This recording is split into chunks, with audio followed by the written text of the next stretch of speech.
14 through October 1943. The mission of October 14th had demonstrated that the cost of such deep penetrations by daylight without fighter escort was too high. The 8th Air Force was in no position to make further penetrations, either to Schweinfurt or to any other objectives deep in German territory.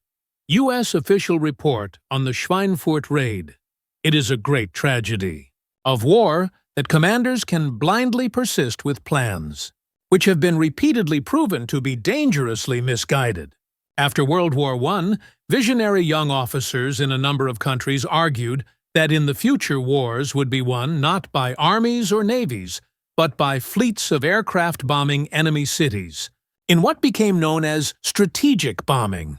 World War II saw the creation of such strategic bombing fleets, chiefly by the British and Americans, of which perhaps the strongest and the most famous was the mighty 8th, the USAAF, U.S. Army Air Force, 8th Air Force. This was air war in what had always been seen by its advocates as its most pure and effective form. But the practical problems of carrying out long-range strategic bombing were immense. One issue in particular came to dominate the argument. In the absence of an effective fighter escort with enough range, was it possible for heavy bombers to fly unescorted over the heart of Germany in daylight? After heavy losses sustained in the first attacks on German cities after May 1940, the Royal Air Force, RAF, Bomber Command, concluded that it was not, and switched to night bombing. The USAAF persisted in unescorted daylight bombing. On 14 October 1943, it launched an air armada against Schweinfurt, one of the most heavily defended industrial towns of the Third Reich. 21 January 1943. The Anglo-American Combined Chiefs of Staff, CCS, issued the Casablanca Directive in support of a plan from Lieutenant General Ira C. Eaker, commander of 8th Air Force, to start a combined bombing offensive, CBO, against Germany, with the British bombing at night and the Americans by day. This confirmed that the primary objective of the CBO was the progressive destruction and dislocation of the German military, industrial, and economic system, and the undermining of the morale of the German people to a point where their capacity for armed resistance is fatally weakened. Planned in 4 phases between April 1943 and April 1944, the CBO only reached its full significance when the Point-Blank Directive, which amended the Casablanca Directive, was issued by the CCS on 10 June 1943. While listing various categories of targets, it gave absolute priority to the destruction of German fighters and the factories where they were built, as it was realized that Operation Overlord, the projected liberation of France in 1944, could not be launched until air supremacy had been achieved. The directive reflected also the express wish of the U.S. bomber commanders, who, during the first 14 operations of the CBO, had sustained virtually all their losses from enemy fighters as opposed to Flak, German anti-aircraft fire. Eaker concluded that only once he had annihilated the German fighter air arm would it be safe to penetrate into the heart of Germany. Behind this rationalization of objectives lay the prolonged, often bitter Anglo-US debate over the merits of daylight strategic bombing.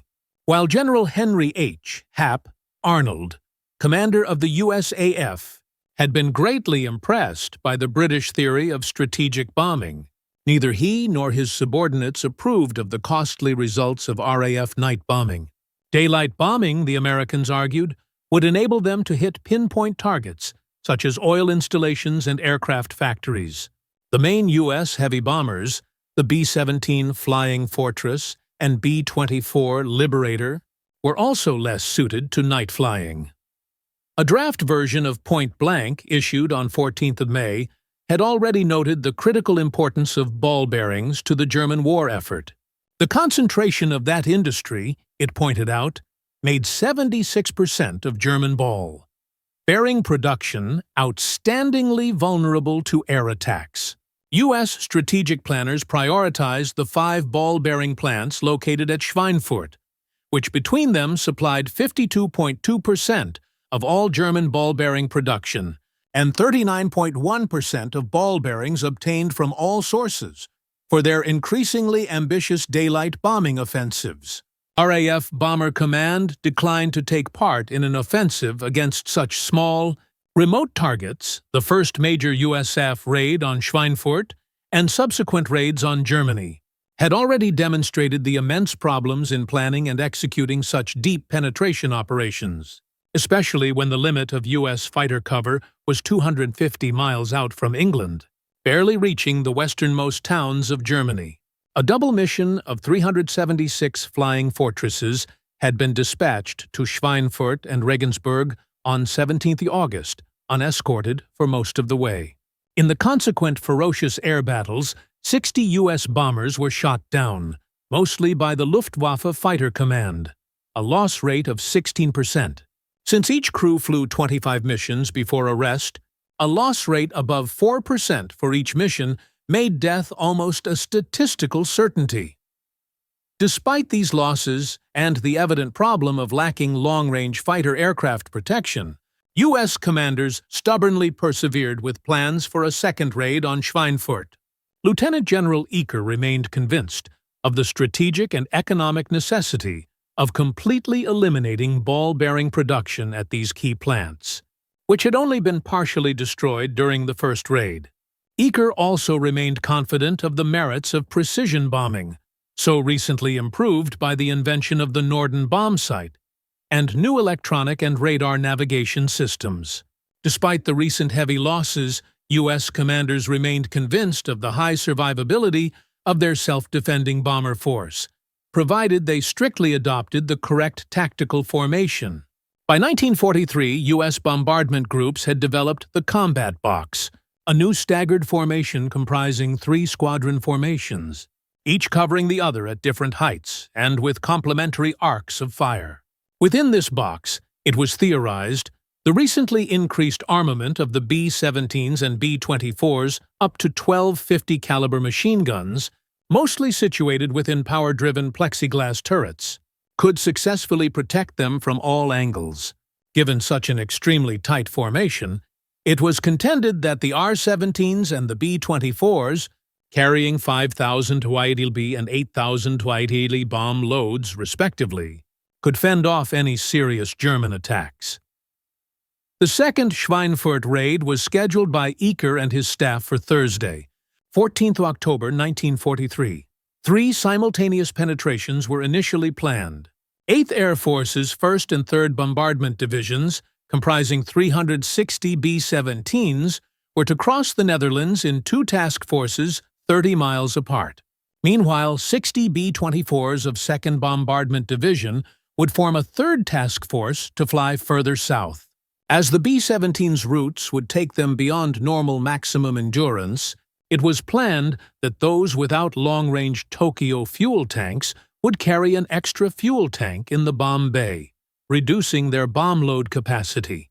One group of short-range P-47 Thunderbolt fighters was to escort each of the penetrating task forces as far as possible, and an additional group was to provide cover from about halfway across the English Channel. To protect stragglers, 2 squadrons of RAF Spitfire 9s would sweep the assembly area 5 minutes after the last of the attacking forces had left, and other RAF squadrons would be held in readiness for action if required. The U.S. plans had been conducted against the background of several ominous developments in German ground and fighter defensive organization. During 1943, the emphasis had shifted increasingly to concerted action against daylight raiders. Even though the British raids over Germany were still more numerous, the U.S. precision raids were of much greater potential consequence for the German war industry. The first raid on Schweinfurt had come as a particular shock to the German High Command, who regarded the ball-bearing industry as their Achilles heel. After this first raid, Albert Speer, the armaments minister, had predicted that if the raids continued at such levels, the German armaments industry would come to a standstill in 4 months. The major reorganization required to meet these new mass precision raids was no easy task, There was an overall shortage of trained and experienced Luftwaffe pilots, with many of them increasingly diverted to the beleaguered Eastern Front. During 1943, as the tide of war slowly turned against Germany, Luftwaffe fighter defenses were further undermined by direct political interference by Adolf Hitler himself, who ordered a reduction in fighter construction in favor of ground-level attack aircraft and bombers. Consequently, of the 7,477 single-engined fighters produced in the first 8 months of 1943, only a small proportion were allocated to home defense units. Despite these crises, by August 1943, German defensive plans had created a formidable network. This consisted basically of two elements: anti-aircraft guns and fighters. In the course of 1943, the number of Flak guns deployed in Germany significantly rose from 14,949 to 20,625, chiefly light guns of 20-40 mm caliber and heavier guns of 88-128 mm caliber. New flak towers and associated guns were reorganized to provide arcs of predicted fire. To engage bombers from the start of their level bombing, run with box barrages put up at their approximate height just short of their anticipated bomb release point, of far greater significance.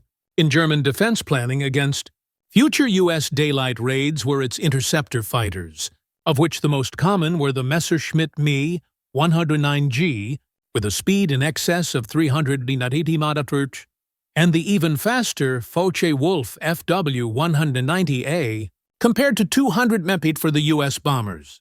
The basic Luftwaffe operational unit for defensive purposes continued to be the Jagdgeschwader fighter group, or JG, of about 120 tallers. Aircraft taught German methods and plans for attacking the improved U.S. bomber formations, increased in variety and efficiency during 1943. The Eight's main objective was for fighters to continually break up the bomber formations so that individual aircraft could be finished off as they fell away damaged. German fighter pilots soon realized that the new U.S. box formations produced far less fire from the front than from any other angle. Consequently, the Luftwaffe developed several different methods of head-on attack, which varied from Stichwurm, swarm of 4 aircraft, to Staffel, squadron of about 12 aircraft, strength. Often flying parallel and in front of U.S. bombers, on a signal from their coordinator, frequently in a converted Junkers Ju-88 light bomber, the fighters would sweep into their attack, either half rolling away in front of the bombers or pulling up over the top of them, and then flying back to attack from the front. By early August 1943, the increased firepower of the FW-190s also encouraged swarm strength attacks in line abreast from the rear. During deep penetration missions such as Schweinfurt, fighters would refuel and each attack the bombers 2 or 3 more times. Other methods of breaking up offensive bomber formations included using twin-engined aircraft, such as the Messerschmitt Me 1T10 and Me 4-10s, to fly above the tightly packed bombers and drop fragmentation bombs. Explosive rocket projectiles, carried by FW-190s and Me 109s, could also cause immense damage when lobbed into tightly packed bomber formations at between 1,000 and 1,700 yard range. From the very start, the massive bombing raid launched against Schweinfurt on 14 October 1943 was significantly compromised by the one uncontrollable factor in any battle plan: inclement weather. The heavily overcast conditions caused chaos at designated rendezvous points. This problem, combined with the heavy losses of the previous week over Munster and elsewhere, meant that it was impossible to muster the projected 360 battle-worthy B-17s. The B-24s of 2nd Bombardment Division were also particularly badly affected. With only 2 units of 29 planes finally joining together, numbers were insufficient for any deep penetration raid, and they were forced to fly an uneventful diversionary, faint across the North Sea towards the Frisian Islands. Vivid memories of the first costly August raid meant that morale among many bomber crews was unusually low. A medical officer present at the final briefing noted how the first mention of Schweinfurt shocked the crews completely. It was obvious many doubted that they would return. Over Walcheren Island, the escorting P-47 fighters managed to repel the first German attacks, made by single-engined fighters from JG-26. It was a deceptively easy start. As on the first Schweinfurt raid, the Luftwaffe made its appearance in force at around 1 p.m., immediately after the P-47 escorts had turned back near Aachen. Between Aachen and Frankfurt, the now unprotected 1st Bombardment Division faced a relentless onslaught, mainly from FW-190s and Me-109s. For 3 solid hours, the unescorted bombers were exposed to the full fury of the German Flak and fighters.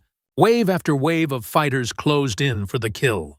Most of the tactics used by the German fighters that horrendous day had been used before. Formation attacks, the use of rockets and heavy-caliber cannon, air-to-air bombing, concentration on one group at a time and on stragglers. But never before had the enemy made such full and expertly coordinated use of these tactics. As Lieutenant General Eaker later privately confessed to his superior General Arnold, the Luftwaffe turned in a performance unprecedented in its magnitude, in the cleverness with which it was planned, and in the severity with which it was executed. Most alarming for the U.S. air crews was the sheer scale of the enemy attacks. General Adolf Galland recalled that he managed to send up almost all the fighters and destroyers, Me-110s and Me-410s, available for the defense of the Reich. And, in addition to this, some fighters of the 3rd Air Fleet, Luftflotte 3 in France. Altogether, some 300-day fighters and 40 destroyers took part in the battle which for us was the most successful of the year. One unpleasant variation of the Luftwaffe's normal tactics was the use of single-engined fighters as a screen for twin-engined aircraft to close in for rocket attacks. These rockets, which traveled slowly enough to be clearly visible, presented an especially chilling sight. One U.S. bomber pilot recalled watching in horror as one rocket arched through his formation, heading straight for a nearby B-17. Striking the fuselage just to the rear of the cockpit, it tore open the side of the plane and blew one wing completely off. The pilot briefly glimpsed the men in the cockpit still sitting at their controls. Then they were engulfed in flames. The German fighters systematically concentrated on one formation at a time, breaking it up with rocket attacks, and then finishing off cripples with gunfire. In a further comment upon this desperate period after the P-47s had turned back, another pilot remembered how all hell was let loose. The scene was similar to a parachute invasion. There were so many crews bailing out. It was a sadly mauled 1st Bombardment Division that finally reached the target from Frankfurt. Its leading element, 40th Combat Bombardment Wing, lost 27 aircraft before Schweinfurt was even reached. Its 350th Group losing all but 3 out of 15 aircraft. By contrast, 3rd Bombardment Division escaped far more lightly, departing the English coast about 10 miles south of Harwich at 12:25 p.m. 5 minutes after the 1st Bombardment Division, it picked up its escort of 53 P-47s 30 minutes later after crossing the Belgian coast. At Eupen, just after the escorting P-47s had turned back, a sharp southward turn took the B-17s away from the route of 1st Division towards Trier and Moselle. Flying to the east of Luxembourg, the bombers avoided the Ruhr-Flak concentrations. At 2:05 p.m., 3rd Division again turned east towards the initial point of the bombing run, near Darmstadt. Only between Mosel and Darmstadt did the air battle intensify, and the first serious pass was made around the Trier area. By the time they reached Schweinfurt, their leading formation, 96th Combat Bombardment Group, had lost only 1 aircraft. The U.S. bombing over the target itself was unusually effective. A sudden change of course near the initial point confused enemy fighters, and the air attacks diminished significantly, as the B-17s turned into their bomb run. For once, the weather was kind, and good visibility allowed 1st Division to drop a high concentration of bombs on all its Schweinfurt target areas. Even the crippled 40th Group put over half its bombs within 1,000 feet of the aiming point. The thick smoke from 1st Division's attack meant that 3rd Division was less successful.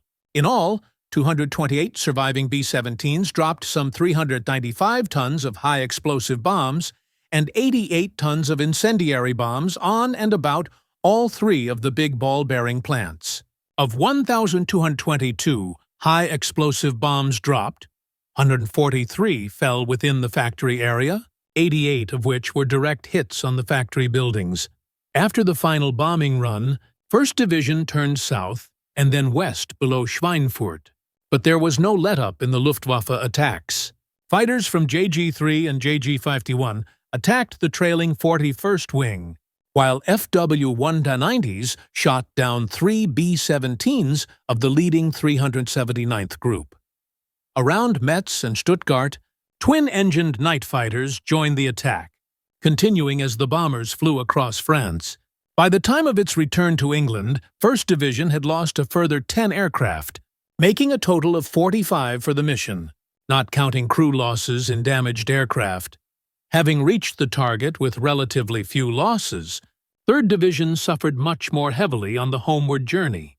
Immediately after leaving Schweinfurt, a very intense attack took place by about 160 single-engined aircraft, backed by twin-engined Me-110s, Me-210s, and Ju-88s, with the lower-flying bomber groups as the main focus. Particularly badly hit again was 96th Group. 14 aircraft were lost in the return. Poor weather again played a critical role on the final return leg as thick fog, reducing visibility to 100 yards, closed airfields in England. This prevented Allied fighters from escorting either division to their home bases, while German fighters from JG-2 were able to pursue and inflict even more casualties on the dismayed and weary bomber crews as they limped across the normally friendly English Channel waters. The battle had been an unmitigated triumph for German defensive plans and a huge blow to U.S. air power. Eaker's doctrine of unescorted daylight precision bombing had been shattered beyond repair. Out of 260 bombers which pressed the attack, 60 B-17s had been shot down, an appalling loss rate of almost 25%. A further 12 aircraft which made it home were fit only for scrap, and 121 needed repairs. Only 62 out of 260 aircraft were left relatively unscathed. Over 600 men, many of them experienced crewmen, were missing either as prisoners or dead. Wild U.S. claims of first 288 and then 186 enemy fighters destroyed were soon disproved. The Germans lost 38 fighters destroyed in combat and 20 damaged. The attack on 14th October remained the most important and successful of the 16 Allied bombing raids on Schweinfurt in the course of the war. Albert Speer later suggested that 67% of the plant's ball-bearing production had been lost, a possibly exaggerated figure. German reorganization and redeployment of factories was so rapid and thorough that further attacks, the next now delayed by 4 months, due to the terrible U.S. losses, were far less successful. Forever known as Black Thursday in U.S. Air Force history, the Schweinfurt raid represented the highest percentage loss to any major USAF task force during the whole wartime campaign. Only with the development of the long-range P-51 Mustang fighter, capable, with its extra fuel tanks, of escorting heavy bombers all the way to such distant targets, did deep penetration, daylight precision bombing become a feasible way of waging the war in the air.